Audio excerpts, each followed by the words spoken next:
Image created by L.tak. The Paris Climate Agreement of 2015 was a big deal as 195 nations agreed to take steps to mitigate global temperatures to 2 degrees Celsius, but preferably 1.5 degrees Celsius, post-industrial or over the past 250 years.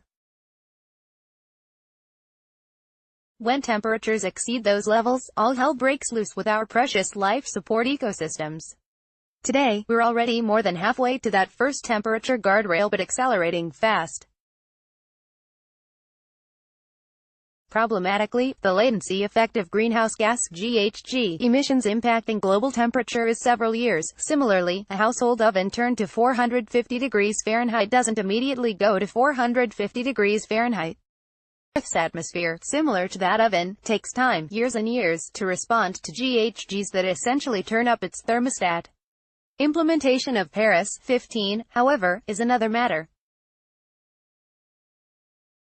With 4 years of hindsight, the original Paris Agreement appears to be nothing more than "Hope Springs Eternal." The 2015 compilation of 195 signatories, subsequently 197, to the UNFCCC Paris Agreement was a great PR event.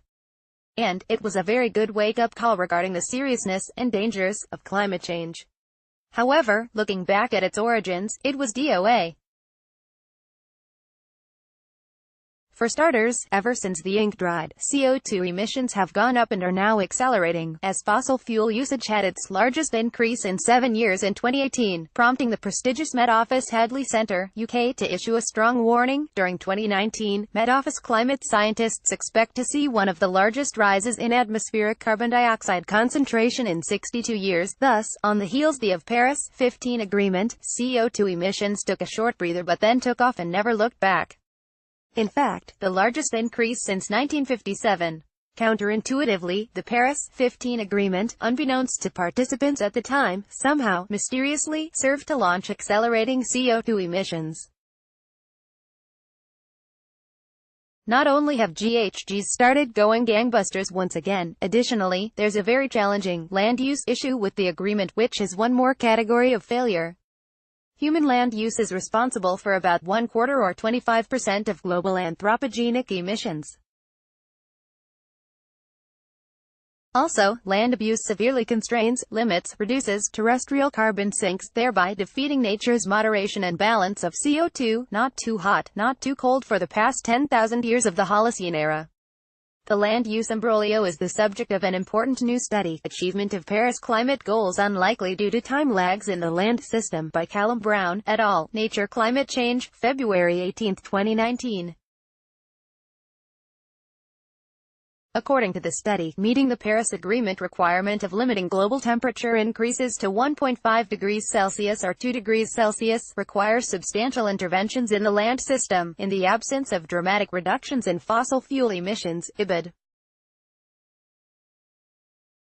Well then, in that case, as previously alluded to, dramatic reduction in fossil fuel emissions has become a bad joke.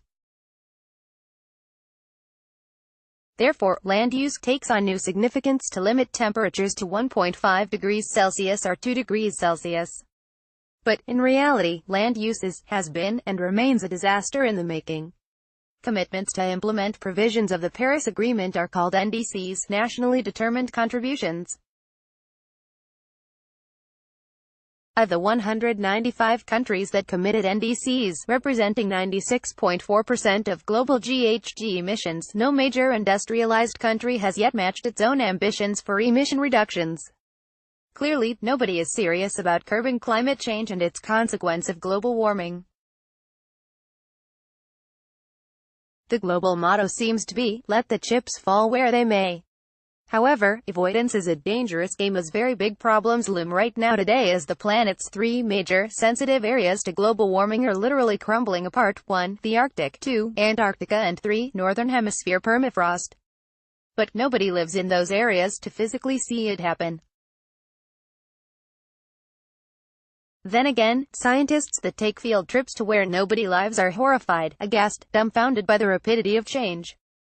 Time and again, year over year, they express disbelief at how much faster ecosystems are changing, especially in the context of paleoclimate history, 10 times faster in many instances. That's a formula for surefire disaster.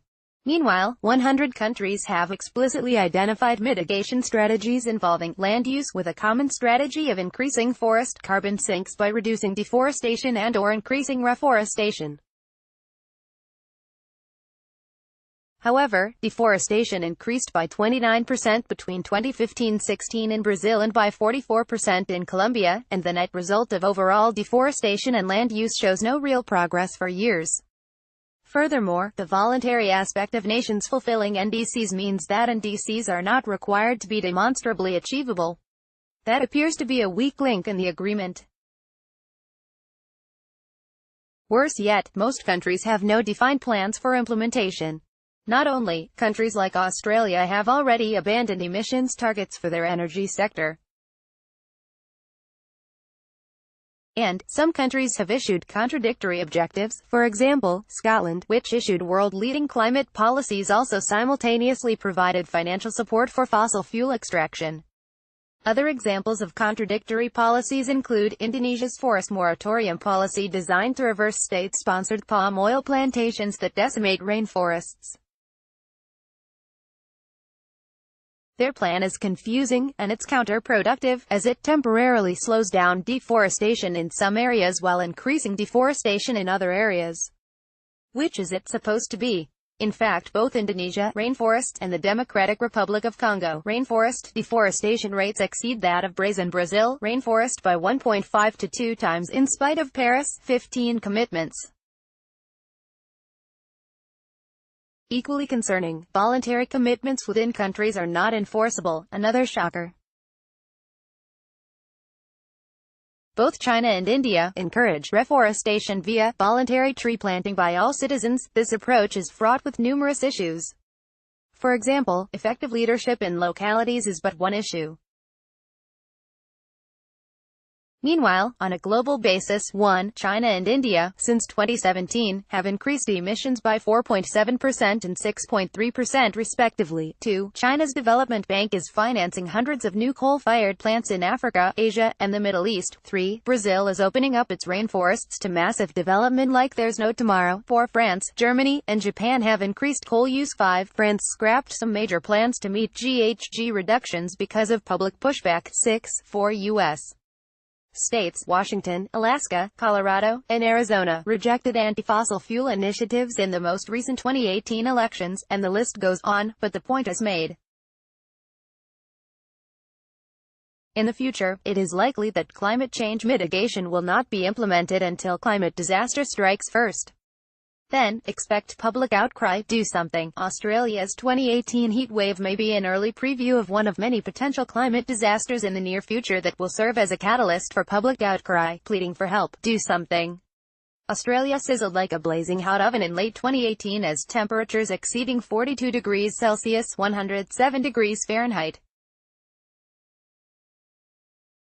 According to National Geographic, Sarah Gibbons, bats are boiling alive in Australia's heatwave. January 9, 2019, asphalt melted on highways and animals and fish died by the thousands. Australian National University in Canberra predicts summer temperatures of up to 122 degrees Fahrenheit in years ahead.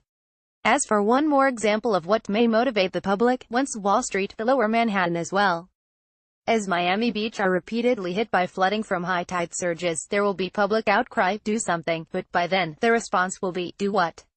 It's already too late.